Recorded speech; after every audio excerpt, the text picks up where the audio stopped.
Salut YouTube, j'espère que tu vas bien et bienvenue sur cette nouvelle série de vidéos que j'ai intitulée RR Express pour te montrer le trade que tu aurais pu prendre aujourd'hui sur EURUSD. C'est parti, rendez-vous sur le graphique. On se retrouve donc sur EURUSD, votre paire préférée, et regardez un petit peu ce qui se passe. En 4 heures, je vois qu'il y a une énorme fair value gap qui est encore présente sur le marché avec un très beau buy side liquidity qui se situe juste ici. On voit qu'on était dans une downtrend, donc on était baissier et que le prix est progressivement repassé bullish. Bien évidemment, si le prix est bullish, je vais donc chercher des achats. Très bien, on va se concentrer sur la dernière parcelle de marché qui se trouve juste ici et essayer de décortiquer ça en regardant les candlestick patterns. Qu'est-ce qu'on voit? Dans un premier temps, on voit que le prix est venu chercher un swing point juste ici. Vous le savez, maintenant en suivant ma chaîne, le prix se déplace de liquidité en fair value gap et de fair value gap en liquidité. Donc si le prix vient de prendre une liquidité, il va normalement se diriger vers une fair value gap. Et qu'est-ce que le prix va faire? Il va nous libérer une fair value gap juste ici pour que le prix vienne saisir le swing point et se reloger dans cette fair value gap une fois de plus. On voit par la suite que le prix fail à venir casser ce dernier plus haut et le prix va revenir une fois de plus respecter cette internal range liquidity, cette fair value gap. Très bien, à partir d'ici, je sais que ma tendance de fond est quand même haussière en 4 heures, que le prix est venu se reloger dans la fair value gap. Je vais donc chercher des achats. Maintenant, où est mon draw en liquidity? Ça, c'est la question. Demandez-vous toujours où est la cible, où est-ce que le prix va vouloir se diriger. Eh bien, vous l'aurez compris, je vous ai noté juste ici les equal highs que le prix nous a laissés. Bien évidemment, on a toujours le buy side liquidity qui se trouve juste ici et l'énorme zone de fair value gap juste au-dessus. Donc, vous l'aurez compris, le prix aura plus tendance à monter. Maintenant, je vais descendre en plus petite unité de temps. En une heure, qu'est-ce qu'on s'aperçoit? On s'aperçoit que le prix est retourné dans une fair value gap pour nous donner un mouvement inverse et venir chercher ce swing point qui était juste ici. Donc, si le prix se déplace de liquidité en fair value gap, je vous le demande, où le prix va maintenant se diriger? Le prix est donc censé, vous l'avez compris, se diriger vers une fair value gap. Donc, le mouvement attendu est maintenant celui-ci. Me voici donc en plus petite unité de temps, en M5, puisque maintenant, il est l'heure tout simplement de trouver un point d'entrée.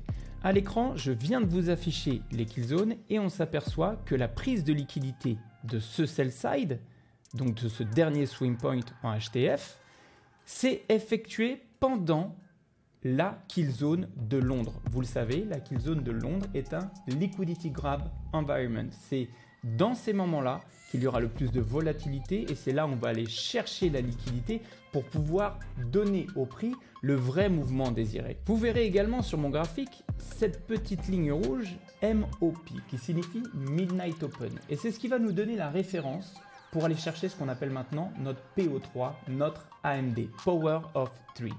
Tout simplement, dès qu'on sera en dessous du MOP, on considérera qu'on est donc en discount et on cherchera des achats. Et dès qu'on sera au-dessus du MOP, on cherchera tout simplement des ventes puisque nous sommes censés être en premium. Je suis donc en discount, je vais chercher des achats. Je regarde également sur mon graphique et je vois qu'on a quand même une très belle zone d'accumulation juste ici. Je vais donc maintenant essayer de me placer en fin de manipulation. Le prix semble avoir manipulé jusqu'ici. Je m'attends donc à ce que maintenant la fin de la manipulation vienne casser ce niveau ici qui me donnera donc mon market structure shift et pourquoi pas un breaker block pour trouver une entrée dans ces eaux-là.